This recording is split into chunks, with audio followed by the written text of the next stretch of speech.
Gill and Julie bought this house about 3.5 years ago with the whole idea of Maya, wheelchair accessibility. Maya has cerebral palsy. She's in a power wheelchair. Our idea was always to have Maya be independent in her own home. We started working on getting the first ramp into the porch, and we opened a side door, which was a bigger door, so it's a 40-inch door that was able to accommodate her coming into the house. We love the open concept that would allow her wheelchair to move freely. We always wanted her to be able to explore the house and able to go whenever she needs. Hi. Okay, you must be Gill. Yes, hi. And Julie. Hi, Nice yes, meeting you. Julie. Nice to meet you both. I've heard so much about you guys. That's quite an entrance I just had. You must be Maya.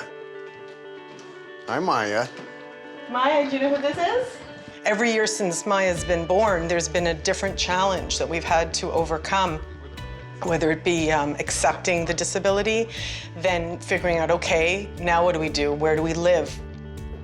What do we do about equipment? You see us carrying her up and down the stairs, and that isn't acceptable anymore for us. We can barely manage it. Before I was able to carry it from down here all the way to the bed. I can't do this anymore. Are you ready? 1, 2, 3. Okay. So the idea was to have the elevator to be able to have her accessibility throughout the whole house. After finding the right house, that front corridor was a perfect idea for Gill and Julie just to put in an elevator to get from the basement, the garage, the first floor, and the second floor. Or at least, that was the plan. The shaft was completed, I would say, in a fairly timely manner, and then they couldn't do anything because they had to wait for the elevator. Once it was the elevator, it was a big problem. So this has been going on for a year right now. A year and a half. Year and a half almost. We got $15,000 approved from March of Dimes. They've paid out the first half of that, so $7,500. One thing as far as funding, you only get a small portion of it towards the modification of a home. Okay, so we had to look that the budget will have to sort of gear into that way that we'll be able to afford it. They were quoted up to $150,000 for an elevator to get from the basement to the top floor. Obviously too much money. So what'd they do? They moved in the direction of a custom lift of $35,000. Now, I gotta tell you something.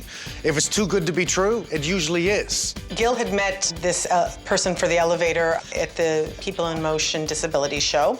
He had a unique design. The lift could fit into almost any space. So Gill worked with him to come up with a different design that would fit our needs more. It's not working, is that right? Nothing's working?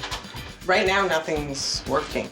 Well, I don't know what's complicated about it. It was a computer that he could not seem to get to either level with the floor properly, or... You can't have a lift here. This is just, you can't have a lift. A lift can only go from one floor to the next floor. It cannot exceed from the basement to the first floor to the second floor. That's when you have to move to an elevator. A custom elevator to have a door on the side and a door in the front. That's right. And trying to make it stop at 4 stops is going to be really hard based on that. Way too much money. I would have recommended a bungalow. It's hard to find them.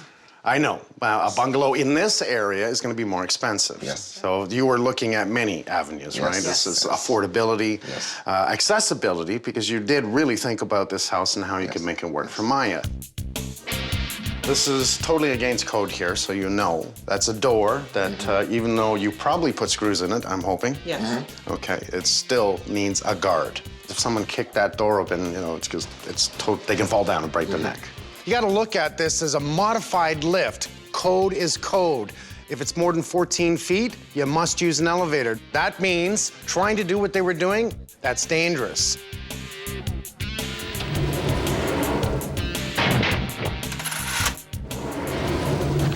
So we look at the elevator.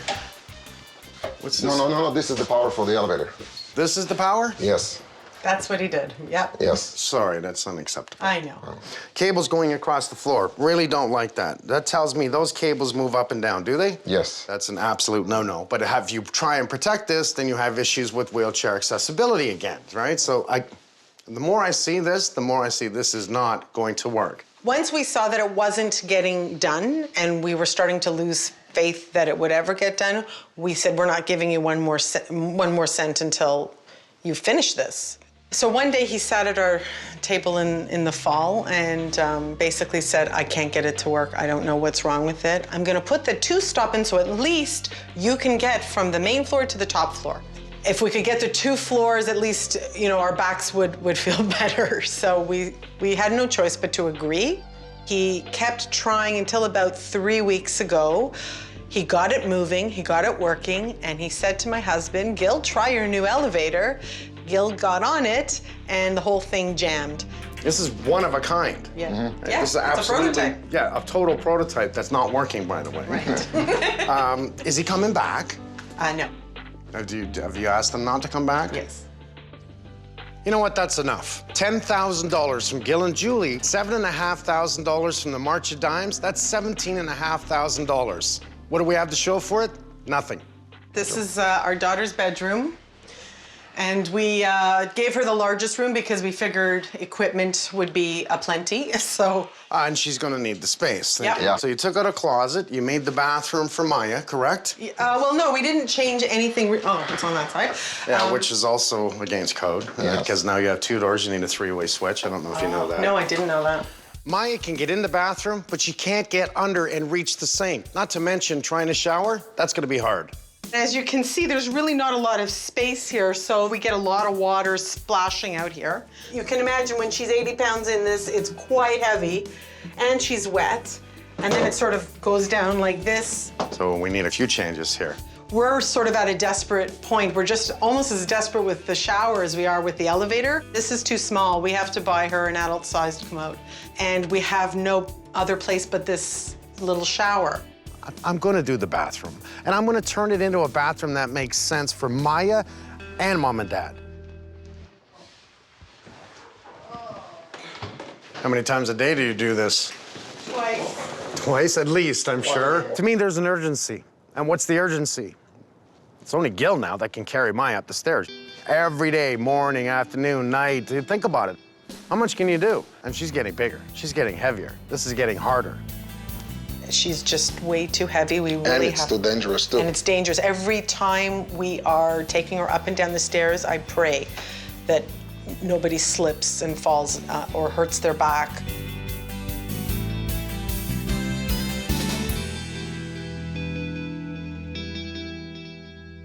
This is a family that loves each other, that works together.